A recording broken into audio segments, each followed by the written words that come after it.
வணக்கம் மக்களே, சற்று முன்னாடியான மிக முக்கியமான செய்தி ஒன்று வெளியாகி இருக்கிறதா? அதிமுக எம்எல்ஏக்களை இழுக்கும் ஆதவ அர்ஜுனாவா? திமுக எம்எல்ஏக்களுக்கு தூண்டில் போடும் நயினா நாகேந்திரன். மொத்தத்தில் திராவிட கட்சிகளை காலி செய்யும் தாவைக்கா பாஜகவா?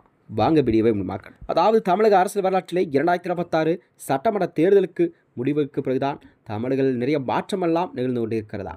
அந்த வகையில் தான் இந்த தமிழக அரசில் களம் தற்பொழுது அதாவது முன்னெப்பதும் போல் இல்லாத வகையில் ஒரு அதிரடியான திரைமறைவு அரசியல் நகர்வுகளாலும் கட்சி தாவலும் அதிர்வுகளாலும் நிறைய சந்தித்து கொண்டிருக்கிறதா. அதாவது காலம் காலமாக தமிழகத்தை ஆண்டு வந்த இந்த இரு பெரும் திராவிட கட்சியின் அடித்தளத்தையே மொத்தமாக உலுக்கி பார்க்கும் நோக்கில்தான் இந்த புதிய மாற்று சக்தியால் உருவெடுத்துள்ள விஜயின் புதிதாக ஆரம்பித்துள்ள இந்த தமிழக வெற்றிக் கழகம் மத்தியில்தான் ஆளும் பாரதிய ஜனதா கட்சியும் ஒரே நேரத்தில் களம் கண்டுள்ளதா. அதாவது ஒருபுறம் களம் கண்டுள்ள தாவைக்காவின் முக்கிய நிர்வாகியான அதாவது அமைச்சரான ஆதவ அர்ஜுனா அவர்கள் அதிமுகவின் முக்கிய எம்எல்ஏக்களை எல்லாம் தங்கள் பக்கம் இழுப்பதற்கான வியூகங்களை வகுத்து வருகிறதா. மறுமணமோ தமிழக பாஜகவின் சீனியரான தலைவரான அதாவது பாஜகவின் மாநில தலைவரான நயினா நாகேந்திரன் அவர்களும் கூட இந்த அதிமுக எம்எல்ஏக்களுக்கு தீவிரமாக தூண்டில் போட்டு வருகிறார்.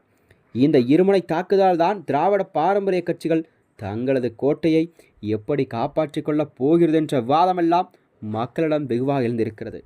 அதிமுகவில் ஏற்பட்ட பிளவு மற்றும் உட்கட்சி வாரம் என்பது நாளுக்கு நாள் தீவிரமான நிலையில்தான் அதாவது அதிமுகவிலிருந்து ஒவ்வொருவராக அதாவது தனது பதவியை ராஜினாமா செய்துவிட்டு மாற்றுக் கட்சிகள் இணைவது என்பது அரசியல் புதிய பரபரப்பை கிளப்பியிருக்கிறதா.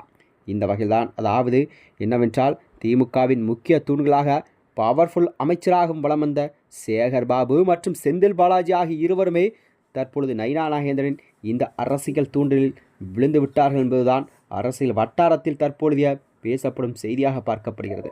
அதாவது கட்சியில் தங்களுக்கான அதாவது போதிய அதிகாரமோ தகுந்த மதிப்பும் மரியாதையும் இல்லை என்ற ஒரு கடுமையான அதிருப்தியிலிருந்து வந்த இவர்கள் இருவரும் தங்களது அரசியல் எதிர்காலத்தை நோக்கி அதிரடி முடிவுகளை எடுத்து வருவதாகவும் அரசியல் பேசப்படுகிறதா. தாவேக்காவின் கதவுகள் எப்பொழுதுமே அடைக்கப்பட்டதை தொடர்ந்து நயினா நாகேந்திரன் இவர்கள் நடத்திய இந்த அண்டர் கிரவுண்ட் பேச்சுவார்த்தை என்பது இறுதி கட்டத்தை எட்டியுள்ளதாகவும் மிக விரைவில் இவர்கள் இருவருமே பாஜகவில் இணைவது கண்டிப்பாக சாத்தியம் என்றும் அரசியல் விமர்சகர்களெல்லாம் தங்கள் கருத்துக்களை தெரிவித்திருக்காங்க. இப்படிப்பட்ட சூழ்நிலையால் எதிர்க்கட்சியாக அடிக்கடி விமர்சிக்கப்படும் பாஜகவின் அதாவது வாஷிங் மிஷின் தியரி இங்கேயும் பேசும் பொருளாக மாறியிருக்கிறது. மத்திய விசாரணை அமைப்புகள் படியிலும் பல்வேறு அரசியல் வழக்குகளிலும் சிக்கியுள்ள தலைவர்களை பாஜகவுடன் நுழைந்தவுடன் அவர்கள் மீதான உள்ள குற்றச்சாட்டுகள் மற்றும் கரைகள் எல்லாம் நீக்கப்படும் என்று பாஜக தலைமை அறிவித்திருக்கிறதா.